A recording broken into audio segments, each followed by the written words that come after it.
It helps to remind me we're shaking on that same bright star. And when the night wind starts to sing a lonesome lullaby, it helps to think we're sleeping underneath that same sky.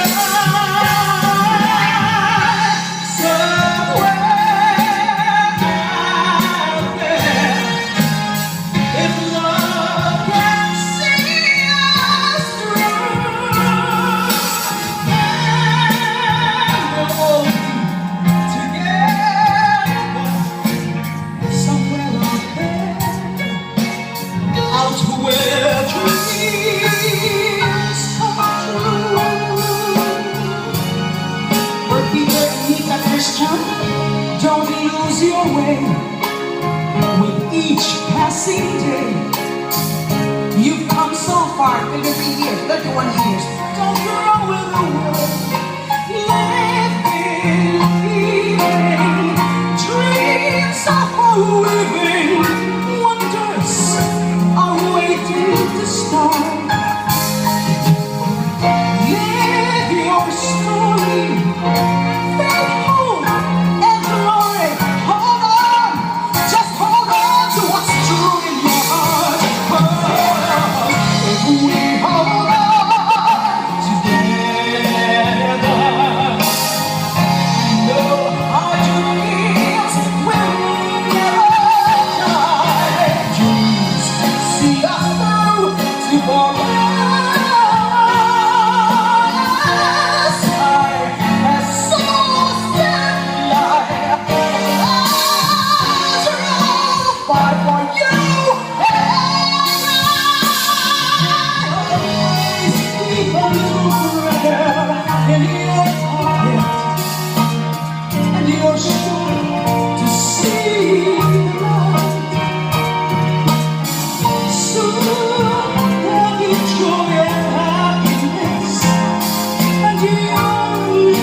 When you call upon His name, your dreams come true. That I am being reminded of what it says in, I think in Psalm 37:4, delight yourself in the Lord and He will give you the desires of your heart.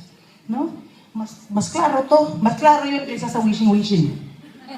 Yung mga wishing-wishing, ma-wish na ba? Wala ba? Sis. I'm so blessed with Patrick, this boy here. He's 17 years old. Yeah. Patrick. Done now. Your parents are very proud of you. We're proud of you. And I have this song sa aking mga kababayan na siguro nandun pa kayo sa Pilipinas nung ako'y nauso pa jukebox ba? Nandun pa kayo? Nabutan niyo yung jukebox pa doon. Ano? Sa bagay, nandito si Mel last time, no? Imelda was just here. During that time kasi, kailangan yung mga kanta, yung, alam mo yun, natutugtog sa kabaret, hinulugan lang ng barya.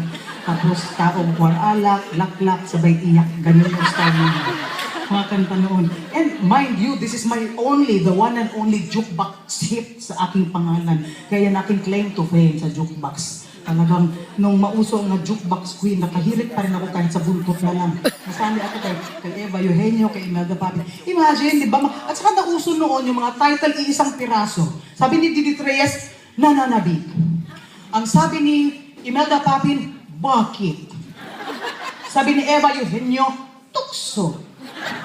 Sabi ni Claire, sayang. Pero sabi naman ni Dulce ay, paano?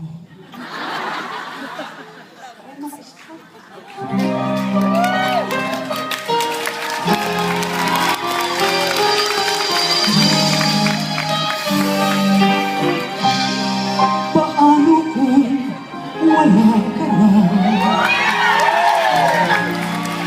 Paano ba ang mag-isa? Mula nang makasama ka, kung paano'y limot ko na. Paano ang pag-ibig ko kung di lang laan sa'yo